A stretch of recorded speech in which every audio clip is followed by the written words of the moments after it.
CBS, America's #1 independent television network, presents the following sports exclusive. Prinzel's going to throw for it. Got to get it off. They go for the ball game. Touchdown! Touchdown! Michael Jenkins on 4th and 1. Would you believe it? Stewart with time. Lets it go. He's got 3 people down there. The ball's up in the air. Caught! Touchdown! Caught by Westbrook for a touchdown!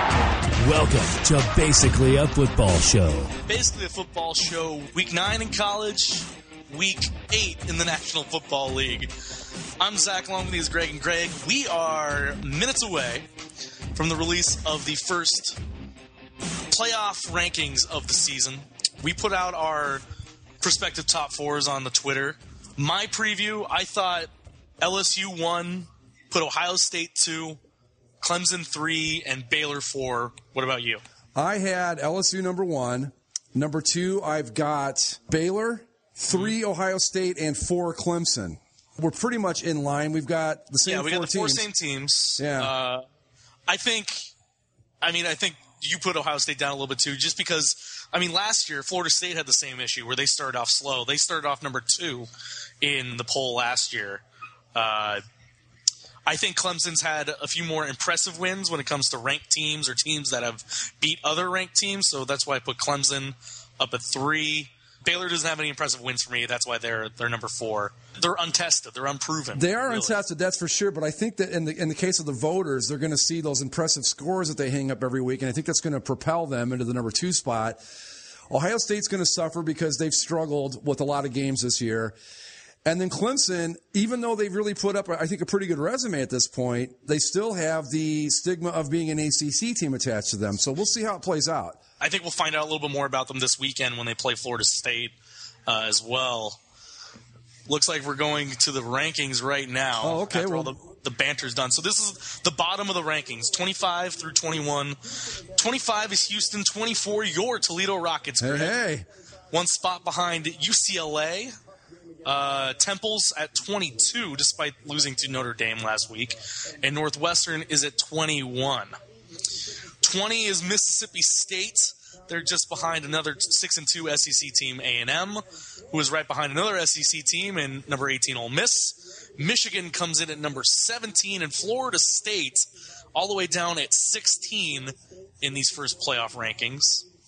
And again, Florida State plays Clemson this weekend, so that'll be interesting. If Florida State can pull that off, how high would they jump? I think they move. They've got it. They probably move back up into the top 10, you would think. Okay, here we go. Here are the next 5.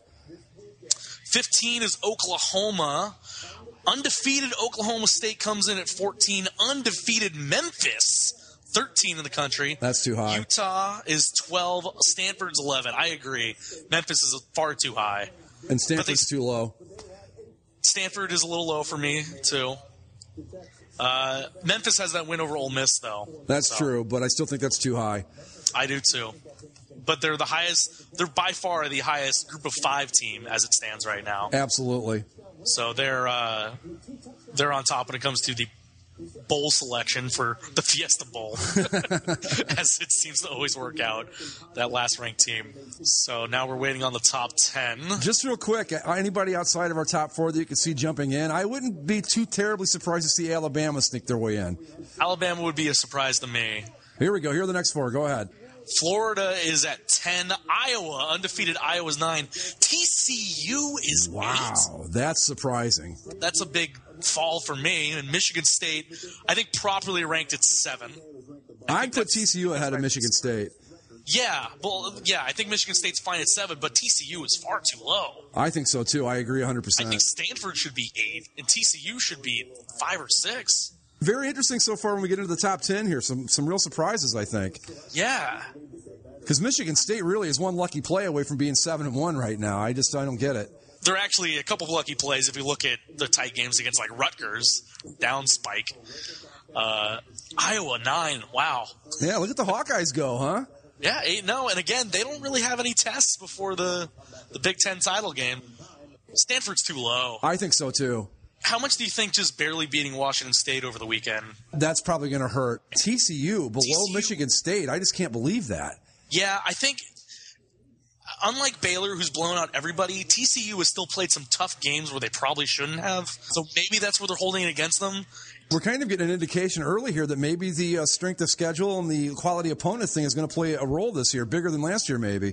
The top story right now on ESPN's front page before all the rankings are out is how strength of schedule can determine the first playoff ranking. And I think we're definitely seeing that right now. Oh, here we go. Here we go. Clemson. Number 1 is Clemson. Wow. No.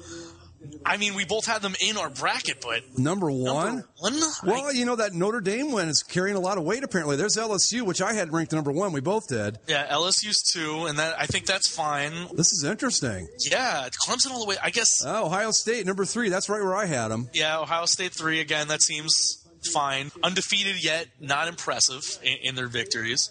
So who's number 4? Do they vault all Alabama all the way up there despite not being undefeated? You got Baylor. Well, we haven't even talked about Notre Dame. Do they sneak their way into this? Yeah. Yeah, Notre Dame's still up there. I think Bama's going to jump Baylor here. I do. I almost agree with you. Let's see.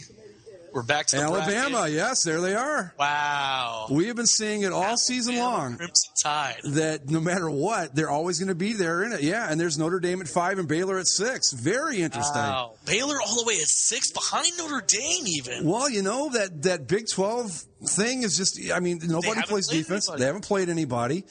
And man, oh man, I'm telling you, the Big 12, now granted, this could change because we've still got 5 weeks to go, but. Right. And you get Alabama playing LSU. Clemson plays Florida State this weekend. Notre Dame still has Stanford on the schedule to finish off their season. And Ohio State still has Michigan State and Michigan to play yet. Yep. So the Buckeyes are in a good spot if they can run the table to maybe improve their positioning. Wow. I can't get over the fact. I would not rank LSU behind Clemson. No. In any universe. I just couldn't do it. You know what? I think it's something that we've talked about all year. LSU is still having issues trying to throw the football. Yeah, that's true. And while, Leonard Fournette is probably the best player in the country right now, I think they just think that Clemson is probably the more complete team at this point, which – it's hard to argue, and Clemson does have the win over Notre Dame. To me, Clemson being ranked number 1 is way more shocking than Alabama finding its way into the playoff. Well, this is what they've done. This is Clemson so far this year. 49-10 over Wofford. Okay. 41-10 over Appalachian State. Yeah, okay. 20-17 over Louisville. Yeah. Then 24-22 over Notre Dame. Okay. The only ranked team that they've played thus far. 43-24 over Georgia Tech. All right, Tech's a pretty good team, so we'll give them a good win on that one. 34-17 over BC. All right, that BC is not that great, so 58-0 over Miami. That I think I'm going to say that played a big role in them getting the number 1 ranking and then last week they beat NC State 56-41. I don't think that's here. Let me pull up LSU's because I got to think that LSU's been a little bit more impressive than that. I just got to think right now that the SEC haters across the country are just losing their mind that Alabama snuck their way in with 1 loss over Baylor. Yeah, and Alabama's 1 loss is to a ranked team right now with Ole Miss. Right. LSU had their first game canceled, beat Mississippi State 21-19, okay, ranked team. Pretty good quality win, yeah. Beat Auburn 45-21. Beat Syracuse 34-24, Eastern Michigan 44-22, South Carolina. They did beat Florida 35-28. That's 2 wins over ranked teams Yeah. I don't get it. They canceled the game against McNeese State, and then they've also played Eastern Michigan and Western Kentucky. So maybe you hold that against them, but that could be it. And you know what? If that's the case, I'm glad to see it. To be honest, because that's what I know. But look, I agree with you. I think that of the 4 teams in there, you've got to put LSU at number 1 at this point. I would think. Now maybe I would agree. I think what did I have Clemson at 4? I think on mine. Yeah, I put Clemson at 2 because they still had that win over Notre Dame, and you see how high they rank Notre Dame. Notre Dame is 5. Yeah, Notre Dame's the first team out of the playoff right now. Well, right now, as it stands, I think especially if it's Alabama, the loser of that LSU-Alabama game probably falls out of this. And if LSU beats Alabama, at that point, Alabama's got to be done, right? Yeah. Well, then again, it depends on how the game goes, and it depends on how things play out the rest of the season. I mean, but Notre Dame's last 4 games are Pitt, Wake, BC, and at Stanford. That Stanford game is huge right now. That Stanford game is essentially a quarterfinal game at this point. You have to right, yeah. Because you assume if Stanford keeps winning. I don't know. Stanford being at 10 with the teams that are in front of them, I don't know if the Pac-12 gets into this thing, Greg. Well, I don't think the Pac-12 champ gets in. As it stands right now, I'd almost have to agree. I mean, because you got right now your top is Clemson, LSU, Alabama, or Ohio State, Alabama, Notre Dame, Baylor, and then you get Michigan State. TCU, both, you have all these undefeated teams ahead of all these Pac-12 teams. Iowa, who is 10? Florida. I don't know, man. I think the Pac-12 hurt itself. Well, with all these close games. And what was Stanford's loss? That was to Northwestern, though, right? Northwestern. That's not a bad loss though at this point because Northwestern is 20-21, so they're a ranked team. Yeah. I don't know. There's still 5 weeks left. It's still 5 weeks left. We'll see where it goes. But, man, there are some real surprises on here, though. I am surprised to see TCU fall as far as they did. 8 is a little low for TCU, but, again, not the most impressive. They don't really have any impressive wins. I don't know if they've played a ranked team this season. Well, not only that, but I just think that the Big 12, for a long time there, it was the Big 10 with the reputation issue. Yeah. And I think it's starting to be the Big 12 a little bit. They can score a lot of points, but you see who they play, the quality of their opponents, and that no one in that conference plays defense. And you got to take that into account. They only beat Minnesota by 6 in the season opener, then blew out Stephen F. Austin. Only beat SMU by 19. Texas Tech only beat them by 3. Beat Texas by 43. Only won by a touchdown over K-State. Wow. And then some bigger wins over Iowa State and West Virginia, but they've played nobody. Yeah, when you sit down and you take a look at their schedule, maybe 8 isn't so out of the question. Maybe it's just shocking because they fell so far in the poll ranking and the writers' poll rankings, but.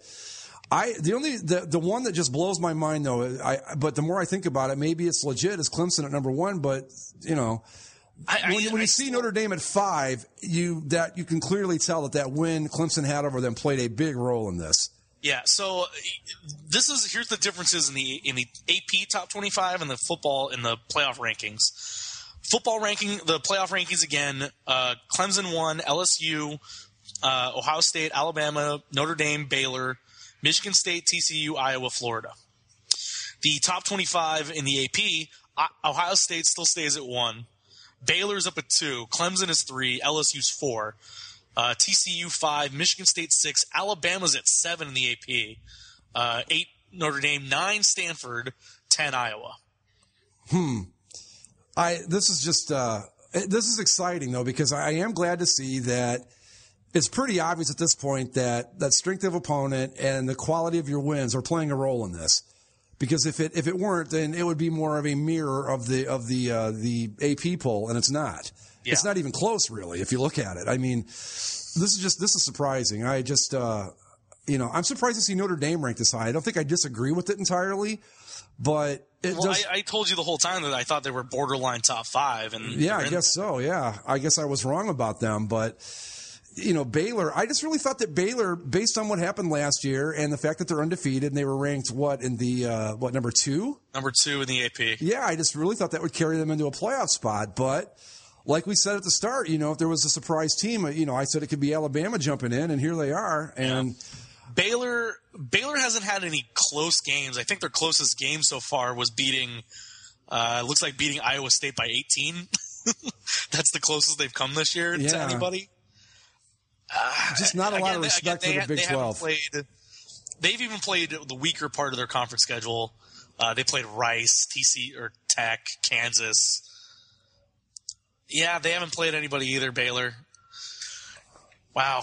Yeah, and then Michigan State's at 7. That one I don't agree with. I've watched this team play. Minnesota. No, it was against Michigan. I take that back. But Michigan State, again, one lucky play and kept them undefeated. And it's as simple as that. I just don't, and to be that far ahead of Michigan, first off, who basically beat them except for on the scoreboard, and to be ahead of a team like Stanford or hell, even Utah for that matter. Michigan State, they only beat Purdue by 3. They beat Rutgers by 7, and Rutgers was driving before, again, spiking on 4th down. Right. They beat Oregon by 3. They beat Michigan, as we said, on accident, basically.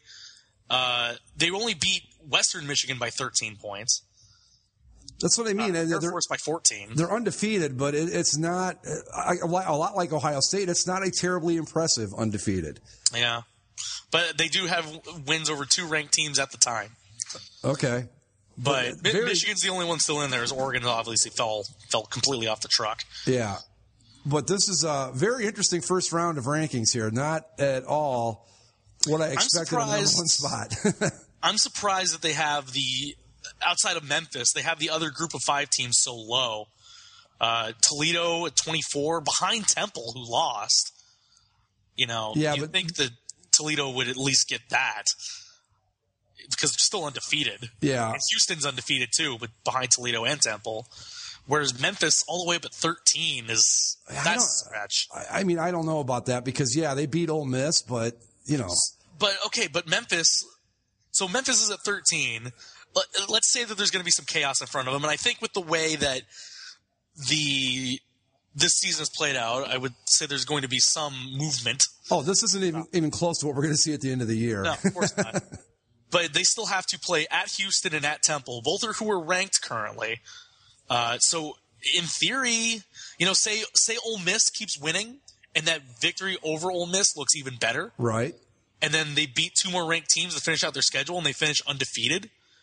Could you see Memphis swinging around the back end and working their way into the top 4? Well, it sounds crazy at first glance, but then you start thinking about it. Let's say that LSU beats Alabama, okay? Yeah. Or better yet, let's say that Alabama beats LSU.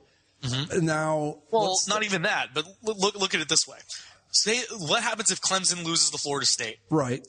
What happens if Alabama beats LSU? What happens if Stanford beats Notre Dame or Utah beats Stanford? Or any of those SEC teams beats Florida in the SEC title game? Ohio State still potentially could have 2 losses yet. All of a sudden things could get very interesting. Yeah, and then Iowa's up there too. A lot of these teams are going to lose in their conference championship games. So you gotta assume one of Florida or Alabama, LSU is going to fall out. Iowa or Michigan State or Ohio State is going to fall off. Right. Stanford could lose to Notre Dame. It sounds stupid. It sounds kind of nuts. But maybe Memphis has the outside shot. Well, here's the thing. Okay, now you take that into consideration, and those are all legitimate points. Now, does the committee look at a 2-loss Alabama versus an undefeated Memphis or a 2-loss LSU or any of the teams we just mentioned and go, But again, who beat Alabama this year? Ole Miss. Yeah. Who beat Ole Miss? Memphis. So by transitive properties, Memphis has beaten Alabama. It's going to get interesting. Yeah, See, God damn it, this playoff is such a good idea. Oh, it's perfect. This is so good. This is the best thing that's ever happened to college football. Yeah, and I was against it for a long, long time. We've talked about the rankings in the first couple weeks, but it's kind of like, okay, rankings, yeah, this is kind of neat. But now that we have the ones that really matter and you can kind of work out the roadmaps for each of these teams, yes, who landed where, and now you got to see what they got to do and what matters to this committee. It's going to be. There's a lot. Just looking at it, I think that out of the top 10, the top 10. You could make an argument for any one of those teams. It's just, or I should say from 5 on down. Any one of these, I'll go all the way down to 12. Any one of these teams could end up in the top 4 before it's all said and done. Certainly. Without too much of a problem. I think even down to 13. I really think if they're going to put an emphasis on what they're going to put an emphasis on, and things work out a certain way, Memphis could see its way up there. I think it's probably my outlandish prediction of the day, but it's there. But I think anything beyond that, Oklahoma State's undefeated, but I don't think they're going to beat TCU and Baylor. And even if they do, that would just kind of knock down the Big 12. Right. Utah, Stanford, there's a lot of room for them to make up. Florida, if they win the SEC, would be in there. Iowa, if they somehow win the Big 10, would be in there. Michigan State, of course, if they win out. Notre Dame, if they win out. I think if Notre Dame wins out, you got to put them in there, right? I think so. You almost have to. Yeah, I mean, especially if they're at number 5 right now, and they went out, because some of the teams in front of them are going to lose. It's just a matter of. Could you imagine what if the rankings stay as they are? Notre Dame wins out, and obviously one of LSU, Alabama is going to fall out, and you get a first round of Notre Dame versus Clemson. Notre Dame only lost to Clemson by 2 points, right, on the road, and then you'd have this probably in the Cotton Bowl. I would think. Yeah, and then maybe in the Peach Bowl. And the best thing about the playoff is they aren't concerned with, we don't want to have a rematch in a bowl game. They don't care about that. They want the 4 best teams. So, yeah, and they don't even care about ticket sales, because obviously you saw that we thought that they would manipulate the rankings in a way last year where Florida State would stay on the East Coast, and then they sent them all the way to the Rose Bowl. Right, that's what I mean. So there's going to be the old BCS system. They would find a way to make sure that, there wouldn't be any Clemson versus Notre Dame first off, but if it fell that way, they would still not put them in the bowl because they don't want to have a rematch. The committee's not concerned with that. So we could theoretically see Clemson play Notre Dame again, which would be pretty cool. I just, maybe Clemson is legit. We've been waiting for them to quote unquote Clemson all season, and here they are with really their last big test is Florida State, right? Yeah, they have Florida State this weekend at home. Then they get Syracuse, Wake Forest, and they finish up at South Carolina. SEC team, but South Carolina's very much down year. Especially with Spurrier out the door. Spurrier's checked out, and South Carolina's they're done for the year. But so they got 4 games left, and the ACC title game against who now I don't know. We'll talk about the mess that happened. In the Coastal Division of the ACC, but right now it looks like North Carolina would be there. And North Carolina jumped up in the AP rankings I saw, but they're not in this playoff ranking. So that's interesting. And they're 7-1, North Carolina is. Let's see, who's in the playoff ranking but not in the AP? I think it's just North Carolina is the only one that's not in there. And I'm correct, yeah. North Carolina is the only team in the AP top 25 that is not in the playoff top 25, and the team that's in the playoff top 25 is Northwestern, 6-2.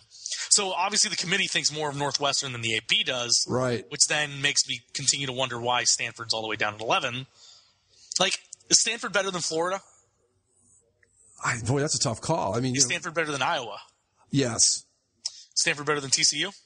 I would bet on Stanford to win that game. Yes. Stanford better than Michigan State? Absolutely. Okay.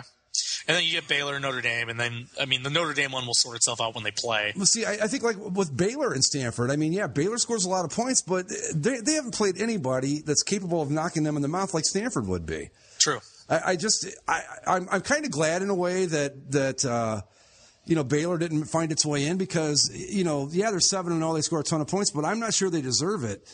And this is just, like you said, this is just the greatest thing in the college football playoff because now we don't have to sit and speculate. We're going to get to see it again, play itself out on the field. Ohio State dropped like I thought they would. I was actually concerned they were going to drop completely out of the top 4. But no, I don't think they were going to do that. I think the same way that they gave respect to Florida State last year, they didn't start number 1. They started at 2. That's why I had Ohio State where I was. But I think I'm okay with LSU being ahead of Ohio State. I'm just – the Clemson thing still kind of floors me. It's going to be insane the rest of the way out, and it's going to keep changing. It's going to be fluid all the way through, and it's going to be a lot of fun to watch. Has Clemson ever been ranked number 1 before? Can you remember? Yeah, I think they won a national championship once. I don't remember when. Yeah, it was, I think, in the 80s, I want to say. Oh, well. Should we move on to the rest of the slate here? Yeah, let's move on to the actual games.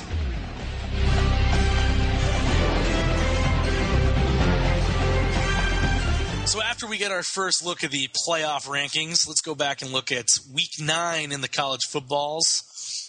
We'll start on Thursday, where TCU made quick work of West Virginia, 40-10. Pitt, who was ranked, I should say, in the AP poll, loses to North Carolina. North Carolina now ranked in the AP poll. North Carolina 7-1, 4-0 in the ACC. Currently the leaders in the Coastal Division. Because of our fair Duke Blue Devils losing to Miami. But we'll get to that. So North Carolina with a big ACC win to move up in the ACC. I'm surprised it took North Carolina this long to climb into the rankings.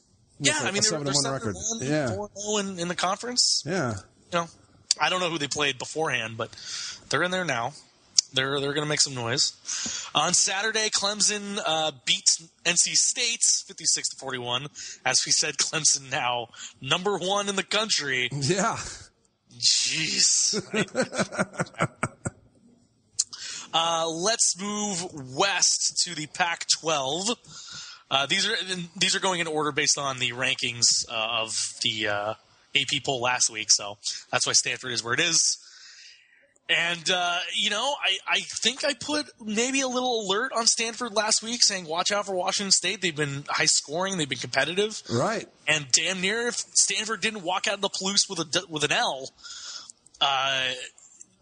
Washington State hung with them tough. They set up for I think it was like a 50-yard field goal. And the kid just goes up there and curls it to the right. It never had a shot, and Stanford walks out with a 30-28 win, surviving the Cougs. Wow. Wazoo. Maybe that would hurt. Maybe that's what hurt Stanford in the playoff rankings a little too. I think so. I mean, you got to think that that's what it was. But State's been playing pretty good football this year, though, haven't they? I mean, they're 5-3. They were 3. They're now 3-2 in conference. Okay, well, maybe not that great, but okay.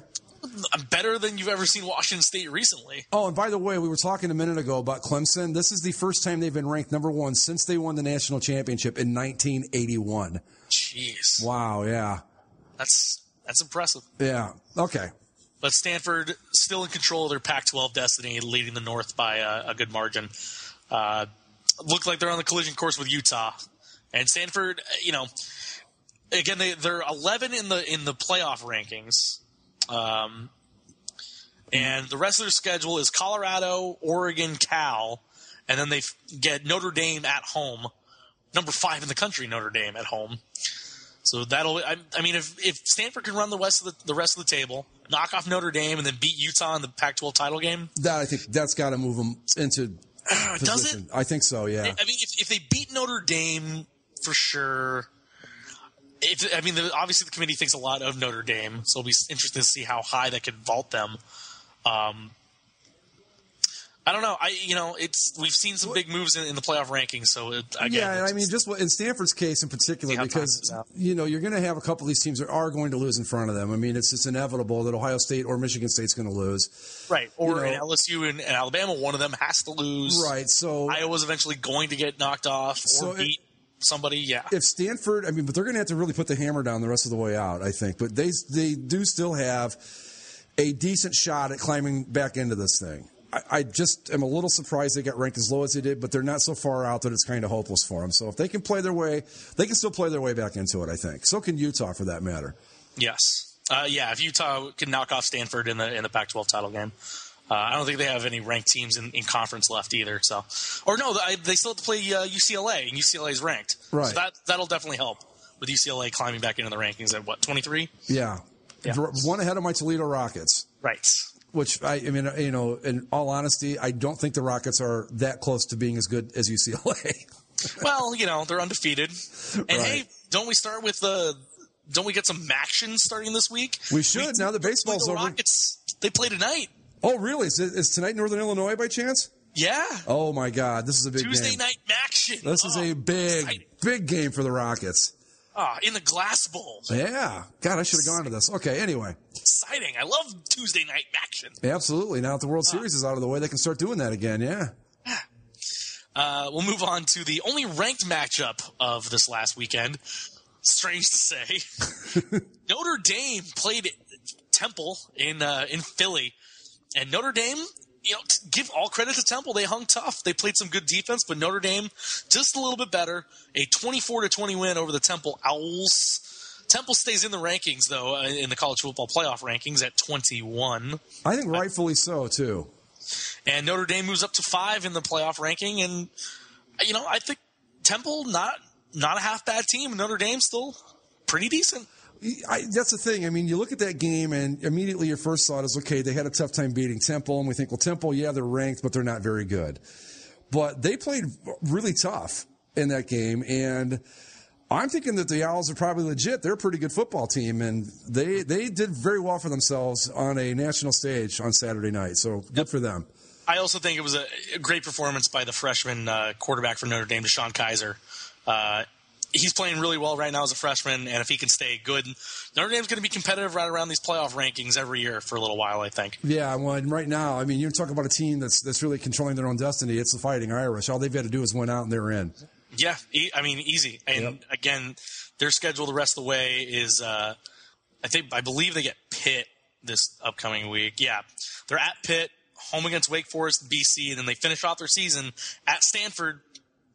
You know, they shouldn't lose any of those 3 games between now and Stanford, so it'll be a big one. Yeah, they win out, they're in. It's pretty much as simple as that, and they know that at this point, so they've really got something to play for. See if that motivates them. Iowa, number 9 in the playoff rankings. They were number 10 last week. Undefeated still, your Iowa Hawkeyes, with a 31-15 win over Maryland. Hey, 0-4 in the Big Ten. You know, great addition to the conference. All I can say about that game, I watched a little bit of it, and Maryland just looked ridiculous next to those really nice Pittsburgh Steelers Hawkeyes uniforms. Maryland's just looks so silly by comparison, but I don't even know how Maryland ended up in the Big Ten. Let's just move on. If there's ever a team that should be in the ACC, it's Maryland, right? Well, yeah. Yeah, okay. But anyway, moving along. At the world's largest outdoor cocktail party. Which they no longer call it that because... Oh, are they not allowed to? Well, they don't do it on TV, but let's be honest, that's exactly what it is. And right. Yeah. Yeah, Florida knocks off Georgia 27-3.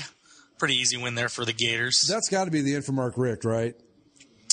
This season's got to be the end for him, yeah. I mean, if there was any chance at all, I think the final nail was put in the coffin when he lost that badly to Florida in the their chief rival in the SEC. Yeah, yep.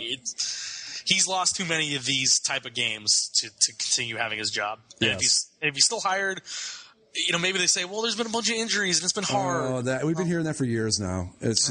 I mean, look, I don't like to ever call for anybody to lose their job.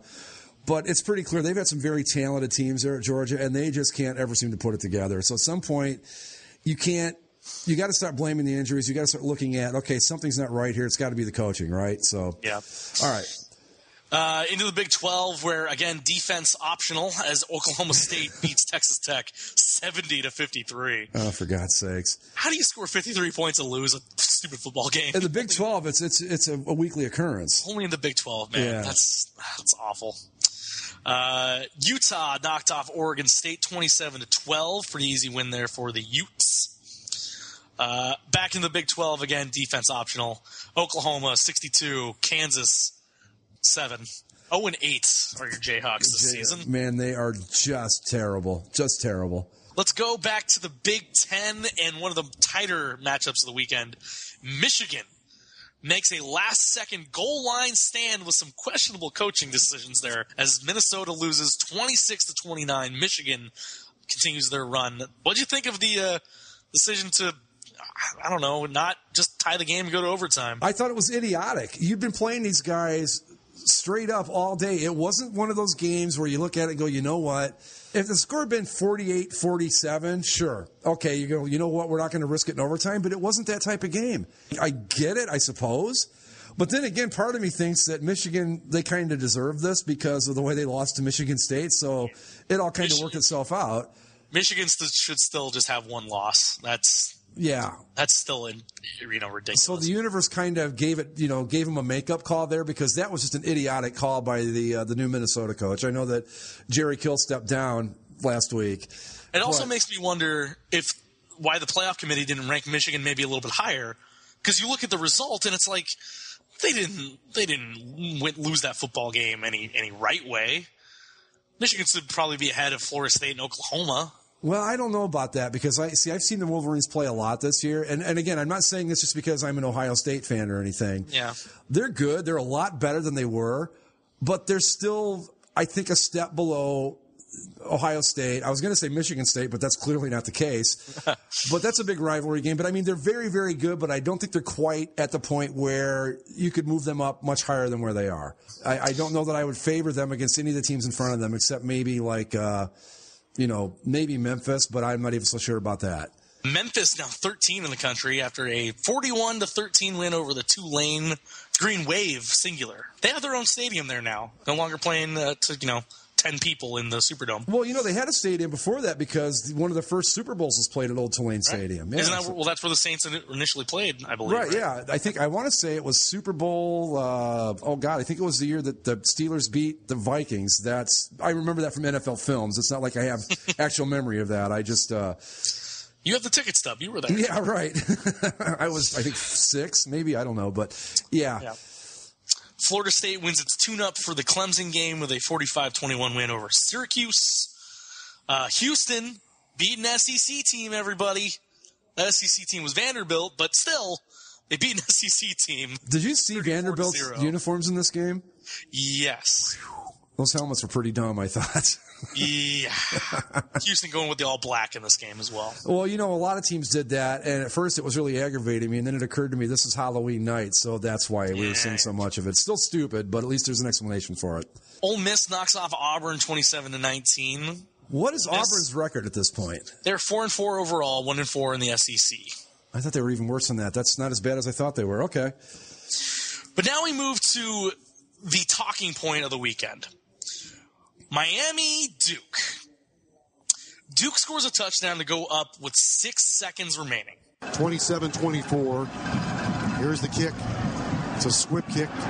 Just fall down on it. So he saves him up. We're going to throw it. Here's a pass to the other side of the field, and it's caught by Corn Elder. Elder's got it at the 30-yard line. He's surrounded. Now he pitches it back to Jaquan Johnson. He picks it up on one hop. He's running backwards. He's looking for a block. He throws it backwards, and it's caught there by Mark Walton. Walton trying to keep it alive. He gets it to Jaquan Johnson. He tosses it back. Here comes another pitch, and Corn Elder has it, looks left, throws right all the way back to the goal line. Looking for a block is Dallas Crawford. He keeps it alive, chucks it all the way across the field, and it's caught there at the 15. There's a big block at the 30, to the 35, to the 40, to midfield, and still going is Corn Elder. He's at the 40-yard line. Come on, baby! He might go! He's at the 20, he's at the 10, at the 5, he scores! He scores! Corn Elder scores! It's a touchdown! It's a touchdown! It's a miracle in Durham, North Carolina! Unbelievable! It's a touchdown! Everybody is stunned. Corn Elder. Tell me that's not the greatest name in college football. One of the best. And it scores a touchdown as some of the Miami players run off the bench for what should have been a penalty as well. Right. And Miami scores, and after they did a lengthy review, there was flags on the field for the blocks in the back.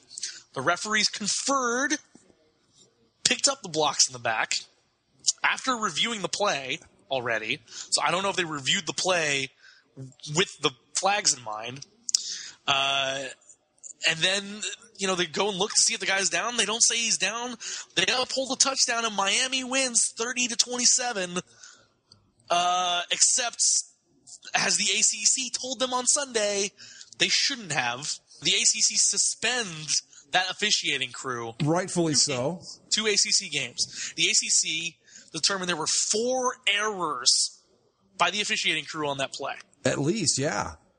The replay official erred in not overturning the ruling on the field that the Miami player had released the ball prior to his knee being down. If called, this would have ended the game. I want to stop right there before we go into the other ones. If that call could end the game, why can't you just erase the touchdown and give Duke the win? Because it sets a really ugly precedent. That's why. Because if the call ends the game. Right, but that's the thing. If it's something that happens in the second quarter, third quarter, whatever. I understand that, but what I'm saying is that, and we see enough of it in college football. Now, granted, it's not an everyday occurrence or an every week occurrence, but we do see enough of it in college football.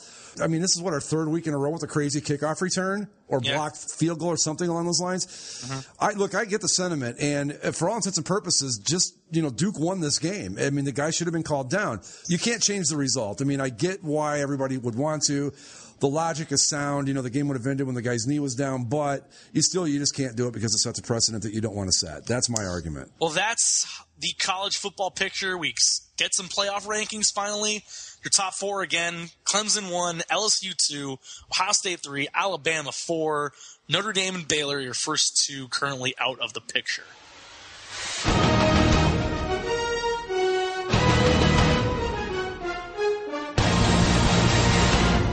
over to the National Crappy Football League. There were some good games this week. Some interesting, when you're watching the game, entertaining games to watch. In the overall scheme of things, it makes you kind of question where the hell the rest of this league is at.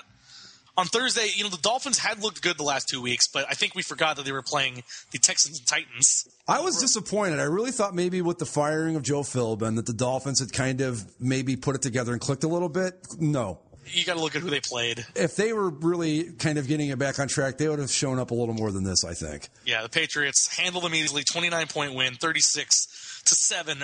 Dolphins played the Bills this week. Both teams 3-4 currently. Whoever loses that one is done. Absolutely finished, yeah. I think I got to take the Dolphins in this one. The way the Bills have been up to this point, the Dolphins. But the Bills beat them 41-14 in Miami earlier this year. Yeah, that was different, though. A lot has changed since then. Over on Sunday, across the pond, your best-looking matchup of the week, Greg. Chiefs knock off the Lions 45-10 in a game that doesn't mean anything. The only thing you can say about it is it was my number one game of the week as far as uniform matchups. That's really the only relevance it had. So that's to say that it has no relevance. Meaningless game. Some of these tight, strange games that happen on Sunday. So we'll start in Atlanta, where the Falcons... They started off the season 6-0. We thought they were great. They were one of your favorite picks. And then these last 2 weeks, they lose to the Saints, and now they lose to the Buccaneers in overtime. At home. Yeah. And they had to make a comeback in the fourth just to get to that overtime. Yeah, I don't know what happened with these guys. They looked like they'd actually, you've got Quinn as the new head coach. And Devontae Freeman had been great running the ball. Yeah. Matt Ryan looked like he had fixed himself. Julio Jones has just been off the charts this year. Yeah, and they just seem to be like after about the first 4 weeks, they just seem to kind of keep regressing on offense to the point. I think who they beat last week? It was like 10-7. The Titans. Yeah, a team they should have really just blown out, and then they go get the Bucs at home, another team they should have blown out, and they lose. I don't know what to make of the Falcons at this point, but I don't think they're as good as I thought they were. No, they're the bad good team. Yeah, I think you're right. We go from a crappy football game to crappy defense, but entertaining as all hell. The Big 12 broke out in New Orleans over the weekend. It did. Saints knock off the Giants 52-49. Drew Brees ties an NFL record with 7 touchdown passes. Him and Eli Manning combined for an NFL record 13 touchdown passes in the game. The Saints, they're not 4-4, man. You know what? Remember when they were dead? And the Giants, they fall to 4-4, losing those opportunities to gain any sort of ground in that division. The Giants had the NFC East just there for the taking. On a platter. All they had to do was go get it, and they couldn't do it. The Saints, all of a sudden, they looked really bad. All of a sudden, they start to look like they're halfway decent. Do they all of a sudden put it together and make a run at a wild card spot? They're 4-4. Right now, they're 2 games behind the Falcons. But don't they already have a win over the Falcons this year? They do, and they're a game and a half behind the Vikings, who hold the other wild card spot right this second. So I think the Saints, maybe, are they the good bad team maybe at this point? They beat the Falcons, who aren't great. They beat the Colts, who aren't great. And then they beat the Giants, who also aren't as good as maybe they wanted to be. Could this be the year that we have 2 sub-500 division winners? I'm not going to go there yet. I mean, the Giants are 4-4, so they're not there yet. The rest of the division is Washington and Philly are 3-4. Dallas has not taken advantage of anything trying to hold in here. I think whoever wins that division is either 8-8 or 9-7, maybe. I think they can at least get to 500. You would think, but then again, especially when they still have to play themselves. Well, that's true. That's one thing I got to consider, I guess. It's the closest we've ever been to maybe having 2 sub-500 division champions, though. Yeah, and I have my thoughts about that with the AFC South when we talk about the Colts. But yeah, I got to think, man, Eli Manning, you go out, you throw 6 touchdown passes and lose. That's just a tough one. We'll move over to the NFC West, and we'll start in Cleveland, where the Cardinals, through a first half, didn't look good, losing to the Browns 20-10 at half. But they shut out the Browns in the second half, and they scored 24 points for a 34-20 win. What do you think of the Cardinals' performance in this one? This was a game that the Cardinals, if they want to be in the thick of this thing and they want to be a serious contender for the NFC, this is a game where they had to do exactly what they did, which is play badly but still come out and put away a bad team. I want to feel good about the Cardinals, but the last couple games have been shaky. other than a couple of teams in the entire NFL, everybody seems to have started, even the teams that started out well, are starting to look shaky as we go. We've seen it with the Cardinals, the Falcons, Packers.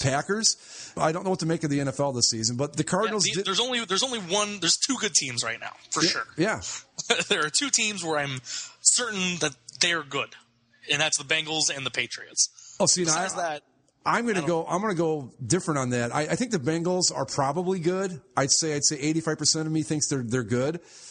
To me, right now in the AFC, the two teams that I'm sure are good are, as usual, the Broncos and the Patriots. I don't know if the Broncos' defense is good, but the offense is still. Yeah, but that defense is just amazing. Yeah. Then again, though, I don't know. Is it really? Because the Packers haven't been great on the road, and then I don't know. But anyway, we'll get to that when we get to it. But the Cardinals did what they needed to do. They got out and got a win in a game they didn't play well in, and that's what you need to do. And they needed to win because the rest of this division, outside of the 49ers, is starting to catch up a little bit. So we'll talk about those 49ers right now as they lose to the Rams 27-6. The Rams now moved to 4-3. Big win for the Rams, and the 49ers even more of a mess. They trade away Vernon Davis yesterday to the Broncos, and now Blaine Gabbert is going to start this weekend for the Niners. Oh my God, really? They're benching Kaepernick. That's how far Colin Kaepernick has fallen, folks. They're sitting him down for Blaine freaking Gabbert. Come on. But the Rams, in those beautiful throwback jerseys that they need to retake when they take their rightful place here in Los Angeles. I'm just going to let that go without comment. I would just say this about the Rams. You know, we talked about early on in the season, they lost a couple of games that we thought they shouldn't have. Yeah. And look at what a difference that's making right now. This is what you just can't stress this enough. You have to beat the teams you're supposed to beat. Because if the Rams had done that, they're right in the thick of it. But this team looks good. That defense is ferocious. They're going to be something. That defense is great. Yeah. That defense is really good. And Todd Gurley, man, oh man. Yeah, you got to wonder if those couple games that they lost early, if Gurley was playing in those games, how he would have been a big difference. Changed the Rams' fortunes. Big difference, yeah. I think that the Rams are going to be a team to be contended with as we go down the stretch here in the NFL. The other team in the West that's creeping back up, but not nearly as impressive, I think, as the Rams have been. The Seahawks in the afternoon, they get a 13-12 win over the Cowboys. If the Cowboys had any semblance of an offense, if Romo was there, they beat them. Oh, easily, yeah. I mean, the Seahawks are winning, but boy, do they look terrible doing it. Their offense is just not there. The Jimmy Graham thing, I mean, you know, he had a decent day. I think he had like 6-7 catches for 85 yards or whatever. 7 for 75. Okay, but again, not at all the impact player they thought he was going to be. And their offense is in disarray right now. Luckily for them, the defense is still halfway decent, but they're hanging around, and maybe if they string something together, they can challenge for a wild card spot. And they still have both games with the Cardinals left. I don't see the same thing that you've seen the last 2 years out of the Seahawks. No. Let's go the NFC West. We already mentioned the Browns, so let's go over to the AFC North. The big game of the weekend for that division, really in the AFC, Bengals Steelers. Ben Roethlisberger makes his return. Still looks pretty injured, and the Bengals able to pull one out late after an interception. 16-10, they knock off the Steelers. Bengals still undefeated, 7-0 on the season. Well, the Bengals, again, we've said it a lot about them this year, that this is another game that normally they would probably lose. And they went out, they didn't play that great. They went out and found a way to win it. And the Steelers, they had a shot at climbing back into the race in this thing, but because they have the Bengals one more time. If they could have taken this one and gotten them the next time, then they're right back in the thick of it. But I think they've kind of finished any chance they had at winning the division. And I don't think they're a very good team. And Roethlisberger, you're right, is not ready to come back yet. But what choice do you have? This was their shot to keep in the division race, and now they're 3 games behind the Bengals. The Bengals are going to run away with this division. They're definitely one of the 3 good teams in the AFC. The other team in the NFC, or AFC North, is the Baltimore Ravens. And in the Crappy Bowl, they knock off the Chargers with a last-second field goal, 29-26. Steve Smith tears his Achilles tendon in this game. His career is probably over, and the Chargers suck. Oh my God, they're terrible. They're bad. They're we always wonder, what are the Chargers? And they've been in some of these games. They're bad. And the thing of it is they're wasting a really great year out of Phillip Rivers. He's having a great year. He really, one of his better passing. Yeah, but they're just a bad team. I mean, there's no question about it now. Early on, it was like, well, are they good or are they not? Typical Charger stuff. No, it's pretty much apparent now that they're just a very bad football team. We'll bounce off the Chargers to the rest of the AFC West as the Raiders. They're 4-3. Oakland Raiders looking to go. in what suddenly became a big game in terms of the wild card seedings, the Raiders knock off the Jets 34-20. Derek Carr and company looked pretty good. 333 yards, 4 touchdowns for the Fresno State quarterback on Sunday. I thought when you talked at the beginning of the season, you said, I think the Raiders might make some noise this year. I thought I'd like to see it, but I didn't think it was going to happen. But you know what? I think that they're pretty good. They could make some noise in this thing, especially with the rest of that conference.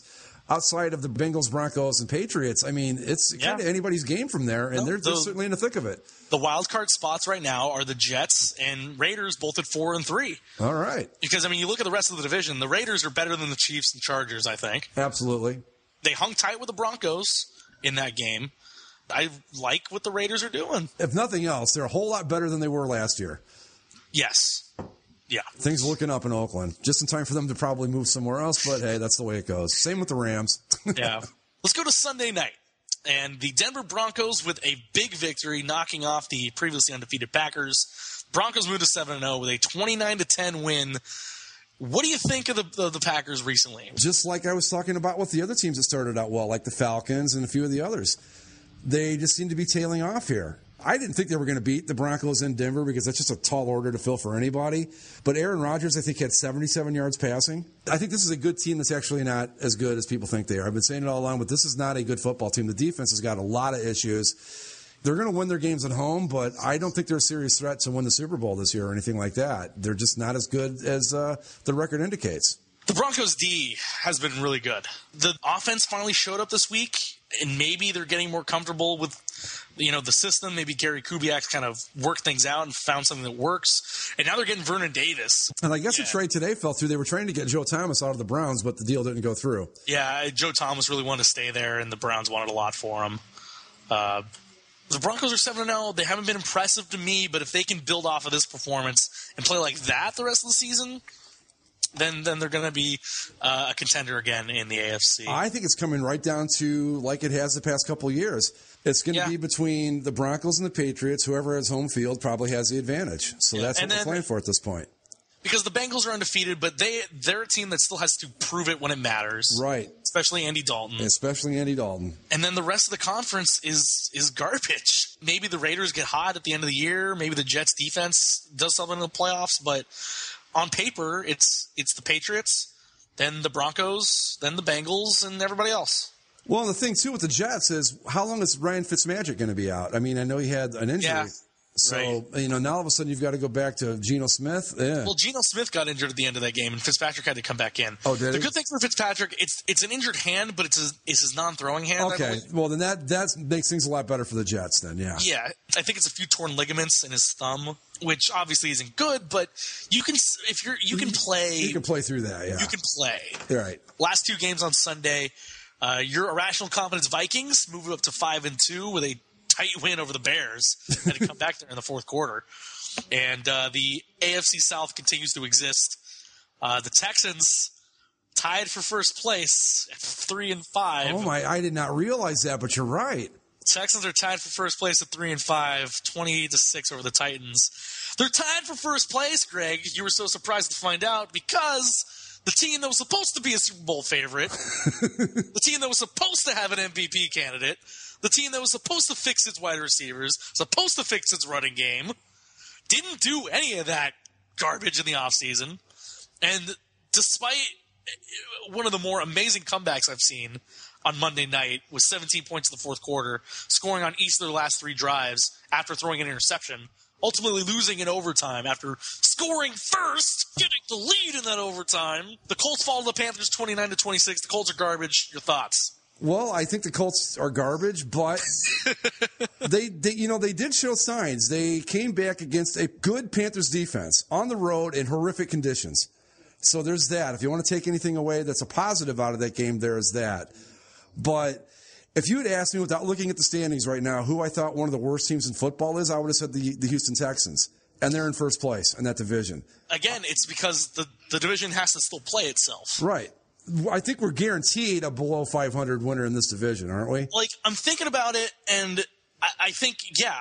I mean, if the Colts can win all their division games, that puts them at 6-10. And just in the last hour, the Colts have fired their offensive coordinator, Pep Hamilton. They're getting closer to the problem, but not quite. Yeah, they got to fix a lot of things further up the food chain. Yeah. We joked about it last season with the NFC South. 5-10 might just win the stupid division. And I'm not kidding. I don't know if it'll be quite that bad, but I would not be at all shocked if that's what happened. Not at all. There's just not a good team in that division. No. And the scariest part to me, if I'm a fan of the Colts, or really any team in that division, the Jaguars are frisky enough to beat any one of them at any point. It's just it's nutty. I mean, the Jaguars are a half game out. They're 2-5. But that's what I'm saying. I mean, the NFC South was bad last year, but I don't know that it was this bad. It was pretty bad. It was pretty bad, yeah. Speaking of with the win, the Panthers 7-0. They were 7-8-1 and won the division last year. They're now 7-0 this year. How about that? I think that's a good football team. They don't wow you. They don't win pretty. They don't win pretty at all. They don't win pretty, but that defense is stout. They play good defense. They have a good running game, and Cam Newton can do things when he needs to get things done. Yeah, they're a very solid team. Yeah, so that's the Colts. Yeah, they did one good thing by firing Pep Hamilton, but I think even if they win the division like they should, that doesn't say Pagano's job. Even if they win a playoff game, that doesn't say Pagano's job. I think Pagano's gone no matter. I mean, short of a Super Bowl win, he's done. Yeah, he's gone. Grigson has to be gone to the GM. But otherwise, that team sucks. I think we're at the halfway point of the season right now. I would have to think the Colts are probably the biggest disappointment, right? Oh, easily. Yeah. Easily. I mean, maybe you say the Seahawks.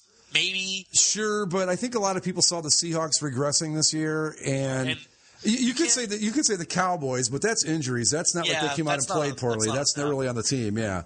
Bills have been a little underwhelming as well. Yeah, they were disappointing, definitely. But nobody goes from Super Bowl contender to 3-5. No, and not in the fashion they've done it either. I mean, they have. I don't think they've looked good at any point this season. They've had moments here and there, but even the games they've won, they haven't been convincing or looked like, hey, they're getting it together. It's just been they're a mess. I mean, there's no other way to put it. Speaking of that division, though, we also did get a head coaching fire. Ken Wisenhunt fired as head coach of the Tennessee Titans. Greg, do you know what Ken Wisenhunt's record in his last 50 games as a head coach? I know what his record is in his last 23, 3-20. He's 6-44 in his last 50 games as a head coach. How the hell did that guy get a second job? Because he took the Cardinals to the Super Bowl that one time. Okay. And was the offensive coordinator when the Steelers went to the Super Bowl that couple times. All right. He got the Titans job because he kind of rejuvenated Phil Rivers' career in San Diego. Well, I think it's a good move for the Titans. I mean, I don't think they're good, but they're not this bad. As bad as they've played, I don't think. Maybe 1-6. Yeah. And that one win over the Buccaneers in week 1. But that's week 9. Any last things to say before we head onto the road? Go Rockets. Let's finish off those Huskies for once and for all tonight. They're playing right now. Tuesday night action. And as always, go Bucks. And, Packers, just try to make it respectable on Sunday against the Panthers. Yeah. Go Sun Devils. Try to, redeem your season somehow. Did you see that Oregon game on Thursday? No, I did not. Oregon with the most ridiculous play to tie it late. But hey, ASU looked good. They were wearing the Pat Tillman throwbacks. Okay, cool. I'll bet, really yeah. Sparky on the helmet. Oh, simple yeah. jerseys. It was nice. Great look. And you know what? Go Broncos. Screw the Colts. Screw them. Stupid football team. I hate them. Okay. For Greg, I'm Zach. This has been basically a football show. Follow us on all of our platforms: Stitcher, Spreaker, iTunes, etc. Enjoy the football. Keep an eye on those playoff rankings.